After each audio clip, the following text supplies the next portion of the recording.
This is the market video for the week of April 27th, 2015. My name is Michael Saul, also known as Tiny. Thank you for joining me today. So I've been missing for the last couple of weeks because the market has just been in this sideways congestion. Last week it broke out, so I figure it's a good time to do a video. Before I begin, if you would like to join Paul and I for our weekly market strategy session, you're welcome to show up. 8 o'clock Sunday, April 26th. I will put the link below this video. It is free to attend, and you could come and ask your questions, and you can hear us talk about the market, some timing indicators, the various indexes, bonds, futures, currencies, and everything good, and get our deeper opinion on what we feel the market is going to do. So all you have to do is just sign up. I'll put the link below. So we broke out Thursday from this congestion pattern. Officially, we didn't close at new all-time highs, and we still have this probe back here from December. Now, Paul and I checked the data with eSignal, Thinkorswim, TradeStation, even a couple of other places. I don't know where Paul checked them, but he didn't. They all say this tick is real. So, in my opinion, this 212.97 number will be hit. Does it have to get hit? Of course not, but it's just an opinion. All right, but these probe numbers can oftentimes act as a magnet. So I still believe the SPY is going to get there at a minimum before we see a decent pullback. Now, just to be clear, I am not saying once we get there, we pull back. That is not what I'm saying. What I'm saying is until we get there, I do not think we're going to get a quote-unquote serious pullback. Now, a good friend of mine yesterday asked me, what do you consider a serious pullback, 5%, 10%? And I said, well, obviously not 5%, because 5% is nothing, right? I mean, literally, it's nothing. I mean, this was 10%, and they bought this up. This was a pretty decent pullback, though. We got over to the 200-day. There was a little shaking and baking, but we remounted it with a beautiful V reversal. But 5% moves like these, and they may not be exactly 5%, but they're around that area. I mean, the bulls just swarm in. So 5 and even 10 aren't serious. I mean, could we be headed for a 20 to 25% decline? I don't see the evidence of that yet, but we have been running for so many years now that a 20 to 25% correction should never just be dismissed as, oh, it's not going to happen. It could absolutely happen, but trying to guess that it's going to happen, I mean, just it's ridiculous. Okay, the trend is up until there is evidence suggesting that we are going to sell off.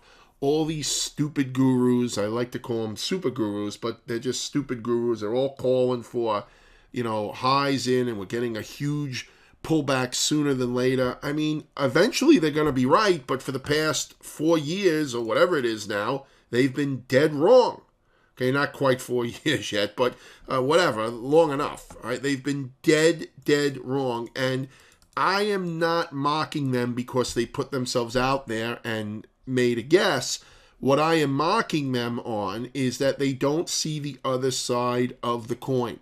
And I know people want firm commitments. They want to hear, we're going up, we're going down. Okay, that's great, but that doesn't make you money. What makes you money is getting an opinion on which way the market is going based on evidence that the market itself is showing you, okay? Placing trades in that direction, however you do it. You want to do it with ETFs or a top-down approach and look for sectors and stocks, whatever you're doing, okay? And then if you're right, you place your stop, obviously, and if you're right, you ride it until you see signs of exhaustion or your trailing stop gets taken out. And if you're wrong, you get out right away. But to sit there and go, we have to go higher, and then you don't go higher and go, oops, well, at least I took a chance. I don't see the glory in that. I'm sorry. Now, some of you may disagree with me, and that's fine, right? Opinions vary, right? So that's the nice way to say it. So, fine. I mean, if you think that making a firm commitment is the only way you're going to make money, then you're obviously not watching what the top tier stock and financial market traders overall are doing. Okay, they take pilot positions, and when they're proven right, they add. And they add, and they add to winners. And when they're wrong, they get out and they don't get destroyed. But there's a mentality, a lot of people just want an all or nothing kind of call. And I've tried over the years to become more firm in my opinion. I mean, I'm going off a little bit on a story, but I was hired from a small, when I was working for the Thief, I was doing side work. So I was hired by a small firm that wanted me to do analysis, and they only wanted me to do analysis on the Qs. That's all they wanted to do because they got business on the Qs. So I would write a daily newsletter every day, and one day I wrote that we have to wait for it was coiled up, really beautiful coil, and I said we have to wait for the coil to break one way or the other, and that's the position we go. And the guy came back and said, "No, that's not good." And I said, "Well, what do you mean it's not good?" And he said, "No, you have to say we're going up or we're going down. You can't say that we have to wait for this to break." I said, "But I don't know which way we're going." And he goes, "No, you have to pick a side. You have to pick a side. We have to get the orders in." So, of course, it didn't really work out. I wasn't there. I think I was there another day or so. I mean, that's not how I do my analysis, and that's not how I trade. Okay, flipping a coin is, like I said, I used to work for the Thief. That's what he would do. He would flip a coin, and if he was right, fine. And if he was not, he didn't care because he would get out on the backs of his sheep that were following him. All right, so, I mean, that's not how I trade, and that's not how I do my analysis. Okay, most of the time, the market is in decision mode. And rather than trying to fight that and only looking for I want to look for stocks that are already moving. Well, really? Well, how are you getting in there? Okay, even when a stock is already moving, you still have to wait for a pause or a pullback. So I would rather watch for an index or a stock or an ETF, whatever, or future, whatever, currency, whatever you're trading, that is coiled up like this and wait for the release, like the Dow is doing right now. Okay, I'm not a big Dow guy. I don't look at the Dow as a leading index, but it's set up in a beautiful pattern. I am not guessing, we have to go up because the NASDAQ's up and the S&P is up, so the Dow has to go up. There is no has to. But I will be all over this if it breaks out and the breakout sticks. And the beauty of this is that you can put a tight stop. You don't have to trade this. You can do whatever you want. I'm just saying that this type of setup are the setups that I like to look for. All right, so the Dow looks like it wants to go higher. The Russell lagging a little bit, but it's in another coil. This coil is kind of dead because it broke out of that. So now we got this little tight coil here. So let's see if we can break out of this. All right, and the mid caps are in a flat top consolidation, so this is nice. See if this can release to the upside. And then, of course, the NASDAQ. Now, the NASDAQ was the big talk of this past week because it was at all-time closing highs, they were saying. Now, here's the NASDAQ composite. I usually look at the NASDAQ 100, but let's take a look at the NASDAQ composite. You could see it's only, 40 points away, so that's one decent day away from hitting its all-time. Allegedly now it's at all-time closing highs. It's fine, but it's really close up here. This high is 51.32, so it's 40 points. You can see it went 36 points on Friday, even though it says a monthly chart. That's the daily change, right? So there it is. So you can see here it went almost 40 points just on Friday, so it's only 40 points away from hitting that all-time. So I think it's coming sooner than later, maybe early this week. The Qs, though, they got about 10% to go to hit their all-time. Okay, because the high up here is 120.13, and I could look at the NDX. I just prefer to look at the Qs. All right, so no grief, please. So it's about 10 points away. So what is this, 9%? It's a big difference. Big difference to go 0.77% and a full 9% or whatever, a little bit over 9%, whatever this is. So I still believe the Qs are going to the all-times. Okay, I don't know if they're going there before or after a pullback, but I do believe they're going to all-times. But whatever it is, the NASDAQ is acting really well, and it's being helped by some of the big stocks. Here's Apple, looking like it's getting ready to continue higher out of its consolidation pattern. Here's Amazon, monster move off of earnings.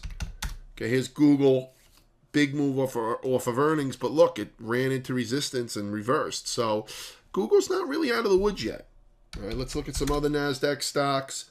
Priceline on the move higher. Netflix, beautiful thrust up off the 200-day moving average. This is earnings influenced as well. Now in a pullback. And again, all right, you're in a pullback right here. So let's see. It has to confirm, but if it does, let's see where this goes. All right, let's look at some other sectors. Banks, just kind of flatlining here, consolidating. Bank of America does not look good. So the financials, Citigroup looks okay, but it looks more like the banking index. JP Morgan, I would say out of the three I've looked at so far, looks the best, but got to wait for confirmation. It's in a consolidation as well. Let's look at like a Zion, which reported earnings, sideways. Northern Trust, looking okay. This one looks good too. Had a nice push up, now kind of pulling back here. How about Bank of New York? Also a nice push, now pulling back here. Let's look at broker dealer, sideways but creeping higher. Goldman looking good, a little sloppy here but looks okay. Morgan, okay, we're talking about Morgan was lagging. It didn't really catch up, but it did come out of this consolidation. Didn't really go far. I apologize for just the giggling once in a while. It's just funny because this was in such a nice looking laggard type pattern, and all it really did was kind of creep up 1.5 points or whatever it did. Not really doing much here. Leg Mason into the 20 EMA. Got to get above that if we want to see the bulls come back in. So the financials aren't screaming here. Tech is in charge right now. That's good. That can lead the market. I like to see the financials also, but you take what we can. Here's Caterpillar. Could Caterpillar have been bottomed out? I got a question on this this week. Somebody wrote me an email and said, hey, I missed the video, and by the way, can you talk about Caterpillar? All right, so Caterpillar could be bottoming out. It could have had a double bottom here and a nice little bold bottom. A bold, not B-O-L-D, B-O-W-E-L, whatever, bold, like a bowl. All right, sorry, I'm even disgusted with my own talking. You can see here that it's holding the moving averages here, but this was kind of a nasty candle Thursday, the gap up, and then it sold off. If it can hold here, let's see what it can do. If it can continue higher, still has to get above the 200-day. John Deere, just completely sideways. Illinois Tool Work, somebody asked me about. It actually looks like a small stealth consolidation pattern. Overall, it's sideways, and it is above the 200-day moving average, so this really isn't a bear flag, but it looks like it could be a stealth type of pattern, which means that we could potentially watch for a trade down to the 200-day moving average. Let's look at some of the car makers. Ford consolidating here. GM came up to the 50-day, and now from here, it looks like it's trying to hold support, but if it loses it, watch the 200-day moving average below. Wynn Resorts, just sideways. It popped out of this consolidation, but now it's just sideways. Las Vegas Sands, these were once a couple of glamour stocks up here. They were running, and now they're just sideways, not really looking that great. Here's MasterCard. MasterCard, I got to clean this chart up, so I'm going to pause it. I'll be right back. Okay, here we go. I cleaned up the chart a little bit here. So now I'm going to put lines right back on it. So you can see it popped out of this consolidation. It's now pausing. So if we get confirmation, this should go to highs. I still think this is headed to 100. Visa, similar, but definitely more sloppy than MasterCard. I think MasterCard is the nicer looking one. And Amex is still kind of beat up here. All right, Costco. Got a consolidation up here into the moving averages. Again, it's a stealth pattern. It's not a real bear flag. But if it breaks down from here, you got consolidation here to watch. You also got the 200-day moving average down here. How about a Walmart? Somebody asked me about Walmart. Yeah, you got the break below the 200-day, and then it tried to remount it, but it held it here. So you really got to watch this here. And if this continues to hold here, then you're looking for further downside. Okay, let's look at bonds. Whoops. Okay, bonds are more consolidating and choppy right now. I really got to wait for it to tip its hand here. Notes, similar. Look a little bit better than bonds, but overall just kind of chopping it up. Gold. Yeah, gold Nice push down Friday. See if it can go back down to the lows here. I mean, I think the rally may be over in gold. We'll see. Silver looks similar. Here's crude oil. And a lot of people are calling for a bottom in crude. I mean, all the gas stations are back to hiking their freaking prices again. But to me, it looks like it's in a consolidation here. It looks like it's in a channel. So I think if it can break down from here, then I think it's going to continue to go low. I still think oil has lower prices to be seen. Let's look at wheat. Looks like that's going lower. Looks like that's breaking down. Corn also looks weak, so the grains are looking weak. Soybeans looks the best out of the three, but not really doing anything. It's still under most of the moving averages here. But corn and wheat look like they're headed lower. Here's sugar. Got the 50-day moving average. See if that holds. How about coffee? Yeah, consolidating here. You could see with a sloping down 50-day moving average. So if that holds as resistance, look for coffee to go lower. Let's look at some currencies. Here's the euro. Looks like it's just consolidating here. Opposite of what the dollar is doing. Well, the dollar looks a little sloppier. But I think the euro is going low. I still think it's going minimum to par, if not to all-time lows.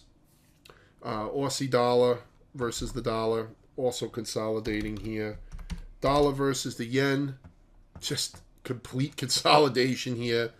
I think the dollar versus the yen is going to go higher, but got to wait for it to break. I mean, you could trade this inside the range, of course, if you go to a 60-minute chart or something like that. But overall, yeah, I mean, I think the euro is going lower, and I think the dollar and the dollar leading currencies are going to go higher here. It's not coming up on the 60-minute chart for me.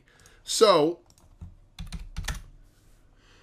we broke out the end of last week. I still think 212.97 is coming. I still think all-time highs on the NASDAQ composite should be here sooner than later. I think all-time highs on the Qs are also coming, but I don't know if that's going to be before or after a pullback. And, right now, let's talk about sell in May and go away, which is kind of pertinent here. It'll be here before the next video, which I'm going to do next week. We do have the sell in May and go away trend, but that doesn't mean on May 1st it's an auto sale. I mean, I guess if you're officially doing it by the system, I guess you can, but that's not the way I look at it. It's not the way Paul looks at it. But you do have to pay attention to that. I mean, whether it's a self-fulfilling prophecy or not, it has a very strong track record of underperforming these next 6 months, starting in May, underperforming the following 6 months.